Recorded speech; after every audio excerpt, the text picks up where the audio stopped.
Hey guys, Adrian here for screencapp, and today we're taking a look at Towers Rush. This is a game that is available for the iPhone, iPad, iPod Touch at 99 cents, where you're defending your portal from attacking monsters. So you're going to be battling orcs, undead, dwarves, and many other characters through many hours of different scenarios and different levels here. So really great detailed map design and graphics, 6 distinct towers with upgradable transformations that you can get, boss fightings, all that good stuff. So here on the main menu, you can see the website. You can go to Facebook. You can hit enter here and go through their levels. You're going to see they have multiple little maps here that you can select. The Dark Cave, you have Death Fortress, and the King's Tomb. I'm going to go ahead and go with the King's Tomb here. We're going to go ahead and let it load. And the first thing you're going to notice, what I really like about this, is the really high detail in terms of the maps and quality. So you can see in this case, this is a little bit more different than your typical tower defense game. You have, in this case, they're all trying to rush your portal here.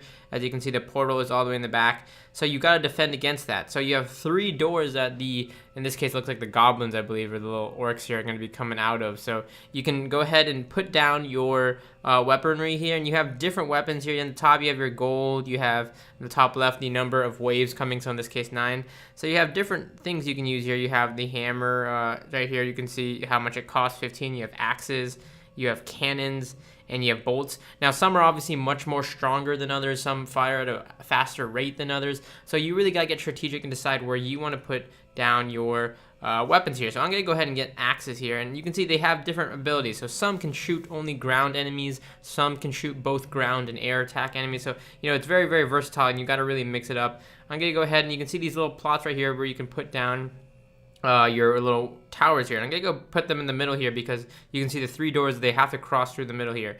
I'm going to go ahead and hit start, and you're going to see here that the enemies are going to start pouring out the door. And what's cool about this, you can zoom in here to get a little bit more close in depth there, so you can see the little orcs coming out here, and you can see their health bar right above their head. You can see once they get in range of my towers, because each of the towers have ranges here, that they'll start firing here. Now you can see you can also, of course, like I said, upgrade your towers once you have enough money. You can see in this case they each cost different in terms to upgrade, and upgrading them can increase their range, their power, their fire rate. And you can see here I strategically put both in the middle here because it looks like in this level all 3 waves are going to have to cross through the middle here. So you can see in this case it's kind of like a choking point here where I have all the different waves coming in here, and I kind of want to focus down on all these enemies here. So you can see so far I've killed off a lot of them here, and you can see we're taking on the current waves, and we're just making more money here, which allows me to put down another tower now, so I can kind of help out on the you can see here, help out on the oncoming things here. I'm gonna go ahead and upgrade it because you can see I can upgrade it. I can hit that plus button, and now I've upgraded it. The range is better.